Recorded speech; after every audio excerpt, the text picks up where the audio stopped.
Apa itu rasuah? Rasuah merupakan penerimaan atau pemberian suapan sebagai upah atau dorongan untuk seseorang individu kerana melakukan atau tidak melakukan sesuatu perbuatan yang berkaitan dengan tugas rasmi. Rasuah juga merujuk kepada amalan di mana individu atau pihak tertentu menerima atau memberikan sesuatu yang bernilai seperti wang, hadiah atau faedah lain sebagai upaya untuk mempengaruhi tindakan atau keputusan seseorang yang memegang kuasa atau tanggungjawab, dan ia merupakan satu jenayah. Terdapat pelbagai kesan-kesan rasuah yang mempengaruhi organisasi, individu serta masyarakat. Rasuah memberi kesan buruk kepada semua orang. Kesan rasuah melampaui individu yang rasuah, rakan sekerja yang tidak bersalah yang terlibat, atau reputasi organisasi tempat mereka bekerja. Berikut merupakan kesan-kesan rasuah. Kesan rasuah kepada organisasi. Yang pertama, kehilangan kepercayaan dan reputasi terjejas. Rasuah merosakkan imej organisasi dan menyebabkan kehilangan kepercayaan dari pihak-pihak yang terlibat, termasuk pelanggan berpotensi, pemegang saham dan masyarakat.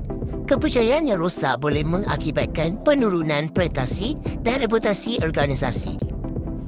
Seterusnya, pembaziran sumber dan keuntungan yang merugikan. Rasuah seringkali melibatkan pembayaran atau pemberian sumber organisasi kepada individu yang tidak sepatutnya menerima faedah tersebut. Ini boleh menyebabkan pembaziran sumber yang sepatutnya digunakan untuk memajukan organisasi atau memberikan manfaat kepada pihak yang benar-benar memerlukan. Yang ketiga, kesukaran mendapatkan pekerjaan dan peluang perniagaan. Hal ini kerana organisasi yang dikenali atau dicurigai terlibat dalam rasuah mungkin menghadapi kesukaran untuk mendapatkan pekerja yang berkualiti dan peluang perniagaan yang baik.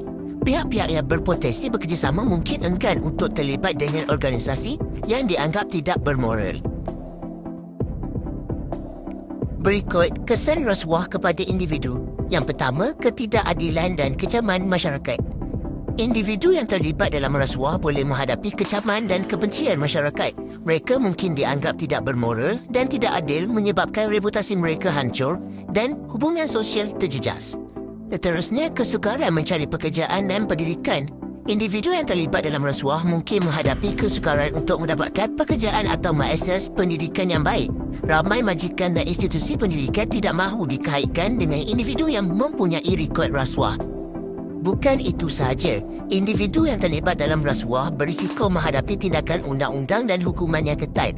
Badan penguatkuasaan sering melibatkan diri dalam siasatan rasuah dan individu yang terlibat boleh dihadapkan kepada tuntutan perundangan yang serius. Rasuah juga memberi kesan yang buruk kepada masyarakat. Yang pertama, peningkatan jenayah dan ketidakstabilan sosial. Keterlibatan dalam rasuah boleh menyebabkan peningkatan jenayah dan ketidakstabilan sosial.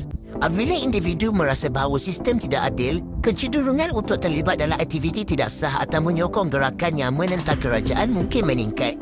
Seterusnya, gangguan pembangunan sosial dan ekonomi. Rasuah boleh menghalang pembangunan sosial dan ekonomi dalam masyarakat. Dana dan sumber daya yang sepatutnya digunakan untuk pembangunan umum boleh dialihkan untuk kepentingan peribadi atau kumpulan yang terlibat dalam rasuah.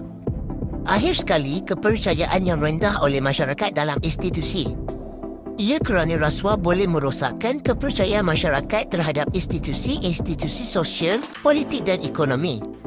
Kepercayaan yang rendah ini boleh menyebabkan kurangnya sokongan untuk sistem politik dan kehilangan keyakinan dalam keberkesanan institusi negara. Dengan mengenali dan memahami kesan rasuah, penting bagi semua untuk mengambil langkah-langkah untuk memerangi amalan ini untuk memastikan keadilan dalam pembangunan masyarakat. Dengan itu, hentikan rasuah.